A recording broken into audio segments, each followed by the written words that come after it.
New York Giants fans, I see all the talk. I hear all the conjecture. Matthew Stafford is a big point of contention right now. It's a big talking point over in New York. And I just keep trying to figure out why. Why would you want him? What's the thought process behind it? Where do you think he can take you beyond where you already are right now? I'm Coach Gene Clemons, and I have a giant issue.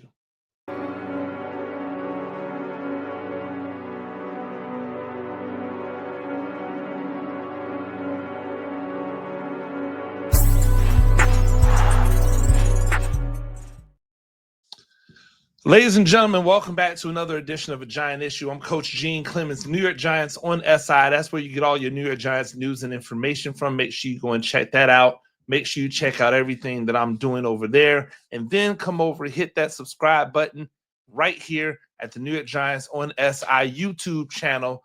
And make sure you're locked in for any time I drop a new podcast. There's a lot of stuff in the works. It's too much to talk about, but I want to get right into it. Do you really want Matthew Stafford? I asked that not jokingly. I asked it seriously. Like, do you really want Matthew Stafford? Do you really understand what you're getting with Matthew Stafford? Because I think that the Super Bowl that Matthew Stafford won with the Rams, it has people looking through a rose-colored view of who he really is and what he has done and is capable of doing going forward. Now, is Matthew Stafford a talent? Absolutely. He is a talent. But let's not act as if Matthew Stafford is a guy who can come in and change a franchise. And why do I say that? Because he's never come in and changed a franchise. You think he changed the Rams? You think that he changed the Rams? The Rams were in the Super Bowl. They were in the Super Bowl 2 years before getting Matthew Stafford. So how did he change the Rams? He didn't. He didn't, right? And so when I look at Matthew Stafford, the first place I start is, why would the Rams want to get rid of him? If we have a guy who has an ability to take a team that seems as if they're in the graveyard, like the Giants seem, and like many Giants fans would have you believe. I don't necessarily believe it, but let's just go off the narrative. The Giants are the lowest of the low right now. If we have a quarterback that has an ability to go to the Giants and elevate them to a playoff team, which is what many people believe that he has the ability to do, then why would we get rid of him? What's the reason to have him not on our team anymore? I wonder if anyone asks these questions when they say, oh, we need to go and trade for Matthew Stafford. The Rams are willing to trade Matthew Stafford. And you know why they're willing to trade Matthew Stafford? Because Matthew Stafford wants a contract extension. If he wants a contract extension with the Rams, a team that was just in the playoffs, who just won a Super Bowl a couple years ago, right? A few years ago, excuse me. Then wouldn't that make sense that he would want a contract extension from the Giants if the Giants traded for him? Seems only logical. I'm going to tell you where this stems from as far as I know it. And maybe all of you know it. I may be telling you things that you already know, but I feel it important to let you in on it if you don't know it. Matthew Stafford is only available because he said, hey, contract extension or trade me. That was his demand. The Rams don't have to listen to that demand. The Rams could go, yo, we're not trading you. Then what's Matthew Stafford going to do? Purposely not play? Well, if he purposely doesn't play, he's in breach of contract. The Rams don't have to pay him, right? If he comes out and says, "Oh, well, I'm just going to get injured on purpose, like I'm going to fake an injury," then the Rams puts him on injured reserve. They collect insurance for him being on injured reserve, and they move on. Matthew Stafford does not have leverage here. Now, why would the Rams be willing to get rid of him? Because it's going to save them cap space. He's going to be a cap hit, right? Regardless. So if he doesn't want to play, they're still going to get hit by the cap. You might as well save some money in the cap, get something in return for him. So this isn't a situation where the Rams are going, "Hey, Matthew Stafford can no longer play." This is the Rams saying, what we're giving to Matthew Stafford now, are we willing to sign up for more years of that at 37 years old? And the answer is no. No. Because what Matthew Stafford is giving you now, and quite honestly, what Matthew Stafford has always given you, because they never got a prime Matthew Stafford. At 37 years old, they won the Super Bowl 4 years ago, right? Because the Kansas City they've won it back to back. They won it back to back, and then the Eagles won it. They won it 4 years ago. So that was 33-year-old Matthew Stafford. That was not Matthew Stafford in his prime. That was not Matthew Stafford at the height of his powers, before injuries and all that. They got a second-tier Matthew Stafford and won a Super Bowl with him. So now, is he still second tier, or is it third tier Matthew Stafford? We're not signing up for more years of that. So why would the Giants want to sign up for more years of that? Why would the Giants want to sign up to take stepped-on drugs, right? Because Matthew Stafford is intoxicating like a drug, right? The name, the arm talent, it's intoxicating. You're addicted to that level of talent. But that drug's been stepped on. That drug's been cut. That drug's been laced. It's had all kind of different things added into it to try to make it seem as if it's the same potency as it was originally, but it's not. It's not the same type of drugs. It's not going to give you the same level of high. In this case, the high being wins. The high being better production from the position. The high being raising all of the ships around you because of what your tide does, right? That is not Matthew Stafford. And I could argue it's never been Matthew Stafford. And here is the crux of my issue. Not only do you have to pay Matthew Stafford, right, the money that he's owed from the contract when you trade for him, you have to give up draft capital in order to get him. Draft capital that you sorely need. Even if it's not the first overall, even if it's not your first round pick, even if it's a second or third rounder, those are valuable picks that could bring back starters. At least they should. If it's a future pick into next year, a future second, a future third, those are picks that can bring you in starters, which they should. You do all of that, and then you add on to the fact that he's 37 years old. He's often injured. He doesn't have the mobility that he used to have. His arm strength is still his arm strength.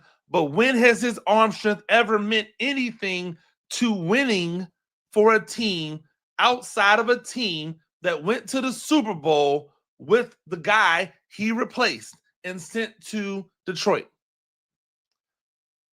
I don't understand where that came in at, right? If we look at the history of Matthew Stafford and what he has done as a quarterback, leading a franchise, Matthew Stafford has exactly 1, 2, 3, 4, 5, 6, 7 winning seasons. 7 seasons where he played winning football, where he elevated the team to a winner. 7 seasons, right?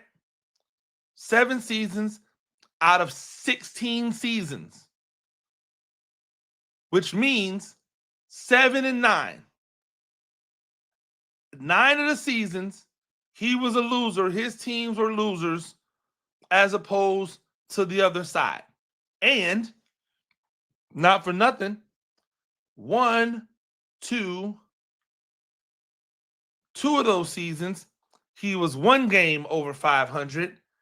Another one of those seasons, he was 3 games over 500. Or excuse me, not over 500. He was 1 game over 500. And in the other season, he was 1.5 games over 500. This is not a guy who elevates teams to a level of winning consistently. And I know what you people will say, oh, what did he have in Detroit? He had some of the greatest offensive weapons that you can have. Every year they went out and drafted tight ends, wide receivers, offensive linemen. They put pieces in place of him. And even with all of these talents, even with all of the things that he had around him, he was unable for 12 seasons, maybe 13, in Detroit to elevate them to a Super Bowl contending team. The closest they ever came was that 11-5 season that they had with Detroit. That was in 2014. We are 10 years removed from that, 11 years removed from that, right? He went to the Rams, 12-5 season. After that, next year, disastrous. Year after that, marginal. Okay. The year after that, decent, but nothing to call home to mama about. And all them times, right? No playoffs, out of the playoffs. No playoffs, then bounced out early. So what are we thinking we're getting from a 37-year-old dude whose best seasons are clearly behind him? His best statistical years were when he was 23 and 24 years old. Those were his best statistical years. By the way, this is not a Matthew Stafford that will not turn the ball over. This is a Matthew Stafford who, in the Super Bowl year, where they went out and got every piece of talent they could possibly get in order to get this man over the hump. They sold all the picks. Remember, F those picks. They sold all the picks away to get talent in. He still threw 17 interceptions.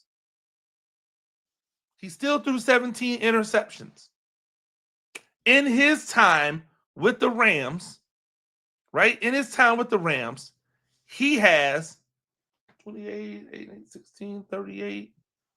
He has 44 interceptions. In his 4 seasons with the Rams, he has 44 interceptions. That means he is averaging double-digit interceptions every year. That's the guy you're willing to give almost $30 million a year to, and then sign him up for an extension where he's going to want top-tier quarterback money? That's the person that some of y'all are saying give up your 3rd overall pick for? Do you guys really not want Saquon Barkley? I mean, not Saquon Barkley. You really don't want like Cam Ward or Shadur Sanders that bad that you're willing to mortgage future for right now in the hopes that you are a player to get into the playoffs? Because that move alone takes away your ability to make the team better overall outside of the quarterback position. And that's if you truly believe that this man is going to be able to elevate everybody else on the team, which he has not shown the ability to do. Even with the Rams, all of the talent that was the talent would have been the talent without him. Cooper Kupp was Cooper Kupp before Matthew Stafford got there. Cooper Kupp was Cooper Kupp. right? Who did he elevate? Right? Oh, you want to give him credit for Puka Nacua? Or do you want to give the scheme and the utilization of Puka Nacua credit? Is it Matthew Stafford that made Puka Nacua? Or was it the system that allowed Puka Nacua to show like what he's really worth and what he can do? I contend that if you're looking at what Matthew Stafford has done, is he's been a guy who's just kept the ship floating, kept it in the right direction, made a play or two. Yeah, he can make a play or two. He can make some plays. But is he going to will you to victories at 37 years old? You guys were not willing to pay Saquon Barkley at 26. And now you're willing to pay infinitely more money and waste draft capital for a 37-year-old Matthew Stafford who has suffered from injuries almost every single year that he has been in the league? Like, why does this make sense to some of you? Because it doesn't make any sense to me.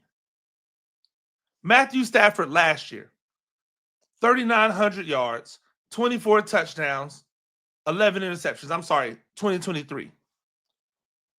62% completion percentage, 39.65, 24 touchdowns, 11 interceptions. That's in 15 games. This past season, 16 games, 65%. Let's call it 66, 65.8%. 20 touchdowns, 8 interceptions. This is not spend the house money. This is not blow the budget out money. This is not waste draft capital like type of money. This is fool's gold. This is the same as Aaron Rodgers in New York with the Jets. This is a guy, and this is not, by the way, this is not Matthew Stafford's fault, because if somebody's willing to pay it, then you should go and get it. That doesn't mean that the Giants have to be the people willing to pay it. It doesn't mean that the Giants have to be the ones, right? Spend that money somewhere else. Go get that rookie quarterback. Even if it's not the rookie quarterback that I want. Even if it's not Shedeur Cam, right? If it's not Shedeur Cam, cool. Don't get Shedeur Cam. Go get a rookie quarterback. And if it's not with the third pick, cool. Go get him in the second round, in the third round. But go get the guy that you believe in. Turn it over to him. Or go get a gap dude that you don't have to spend draft capital on. Go get a Jameis Winston. Go get a Russell Wilson. Go get a Justin Fields. Go get a Sam Darnold if you can get him for low money, because that's the key. We're not going to spend $25 million on a gap quarterbacks. You got to find a gap quarterback that you can get at a cap-friendly number so that you can build around the quarterback for when you're ready to put that rookie quarterback into the game. Don't wait until 2026. None of those guys are as good as these two dudes. And if they become as good and or better as these two dudes, right? If they become better than these two dudes, which I doubt, these two dudes who were in the same conversations as all of those dudes from last year, don't let people fool you. If they were as good in the draft, they would have came out. There's a reason why Drew Aller, who people were all slobbering over. There's a reason why heck, all of them, because none of them came out, right? Like none of the ones that people were clamoring for came out. Beck from Georgia, who's now at Miami. There's a reason. There's a reason why they didn't come out. It's because they're not at the same level, right? The reason why Shedeur didn't come out wasn't because he wasn't at the same level. It's because he had a goal. Hey, I want to go 1. And so he thought by coming back, he can improve his status from being a first-round pick to 1. Now, he didn't plan on having an even better year than he had last year, and people just manufacturing reasons to hate him.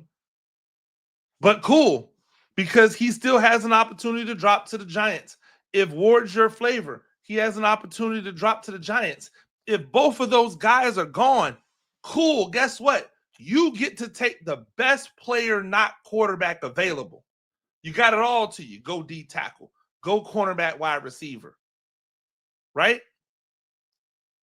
Go D tackle, or you're going quarterback, wide receiver. You can even go edge rusher if that's what you choose to do.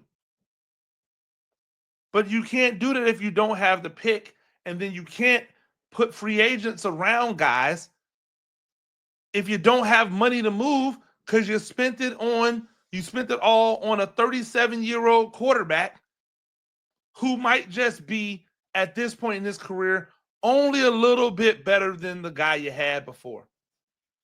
Make it make sense. I just don't understand it. I think we can all agree, right? I think we can all agree that there needs to be upgrades made at the quarterback position. But what are you trying to upgrade for? This is me, I don't believe this team is so far away. When people say, hey, we need to fix the offensive line, in my opinion, the offensive line has been addressed and fixed. The pieces are there for the starters. The pieces are there. You've got 6 guys who've proven that they can be starters on that offensive line. You have 5 positions. Figure it out. Do you need some depth? Yes, you do. You need a depth piece at tackle, a young developmental piece at tackle. You need some depth and more developmental pieces in the interior. But you got Jake Cubas. He looks like a guy who in the next couple of years could be a starter. That offensive line opened up holes and allowed a rookie, right, to ball out. Imagine what they would have done with a Saquon Barkley behind them. That offensive line allowed opportunities for completions, allowed opportunities to get the ball down the field. They just didn't connect. Is it perfect? No, but nobody's is perfect. Kansas City went to the championship with an offensive line that was decimated by injuries so much that they had to put their starting guard at left tackle. And then they just had to go with a trash right tackle. They had to do it. Yet people are out here wanting to go and spend money, like $25 million on a guard when you have a guy who was playing at a round 1 level capacity offensive line, who's now your backup tackle but could be your starting guard. Make it make sense. Everything that we do has to make sense to the grander scheme. Why would you want to go out and spend all your money on a wide receiver to come in and believe they're going to be the number 1 wide receiver when you know that they're actually the number 2 wide receiver because you already have your number 1 wide receiver? Why would you just not go into this ridiculously deep draft at wide receiver and go get your number 2 wide receiver out the draft to add in with the pieces that you already have here? Go add some veterans in the defensive backfield if you're not going to take a defensive back early, if you're not going to take Travis Hunter. Because Will Johnson, yeah, cool. But no, not with the 3rd overall pick. Go into the 2nd round or go into free agency and find a linebacker that can come in and wreck shop. See Zach Bond. Find better ways to utilize these guys. Pick up the options on the guys that you should be picking up the options on. Kick the tires on dudes that you haven't. Spend the money there. Use the draft capital like it should be used. And then watch this team with more consistency improve. You're not winning a Super Bowl in 2025, Giants fans. I'm sorry. And if you think that, I'm sorry, but I think most of you understand that that's not what's going to happen. But what we can all hope for, what we can all believe is possible, is for this team to be competitive in every game, to win many of those games, to possibly be a playoff contending team. And then if you get into the playoffs, anything can happen. Washington was 1 game away from the Super Bowl, and they gave the eventual Super Bowl champions everything they can handle. How did they do it? They brought in a rookie quarterback who was dynamic, and then they brought in some free agent key pieces to clean up some stuff. But they're still not done. They're going to be active trying to get him better weapons to throw to. They might want to get an upgrade at running back. They might want to solidify their offensive line. They might want to bring in another defensive lineman. They might want to bring in an elite level coverage guy. You think the Cowboys are going to sit on their hands and accept mediocrity? No. You think the Eagles are like, okay, well, good, we're done now? No, they're not going to do what the Rams did. So why are you guys trying to bring in a castaway, 37 years old, who clearly is just trying to milk as much money as he can out the game before he hangs it up? Why do you need that on a team that's growing, that's ascending? You think Matthew Stafford is going to be comfortable with coming in and then halfway through the season giving up his job to the rookie quarterback that you drafted because the future is now? Hell no. Absolutely not. He's going to have an issue with it because he still thinks he's the man. He's not ready to be put out the pasture. He's not ready to accept the lesser role. So you can't bring him in. It's the same reason you can't bring in an Aaron Rodgers, because those dudes still think that they're the man. They still think that they are the straw that stirs the drink. And God bless them, right? Like, I get it. But nah, homie, your best years are behind you. And if everything isn't absolutely perfectly set up for you to succeed, you're going to fail. And how do I know that? Because Aaron Rodgers inherited a gig that was absolutely positively set up for him to succeed. They had everything, and he failed. Why? Because his ego's too damn big. It's just what it is. That's why you can't be. You can't afford Stafford, right? And when I say that, I don't say that in you can't afford Stafford monetarily. You can't afford what comes with getting Stafford. If there's a goal to build a sustainable team, Matthew Stafford's not the way to get there. Ladies and gentlemen, that's all the time I have today. New York Giants on SI. That's where you get all of your New York Giants news and information. Make sure you go there, check it out. Also, come on over here. Have a conversation. Leave something in the comments. I want to talk to you. I want you to talk to me. Make sure you hit that subscribe button as we move towards 3,000, as we're coming up on the NFL Combine. It'll be interesting to see what's going on with that. Until next time, I'm Coach Gene Clemons, and I've got a giant issue.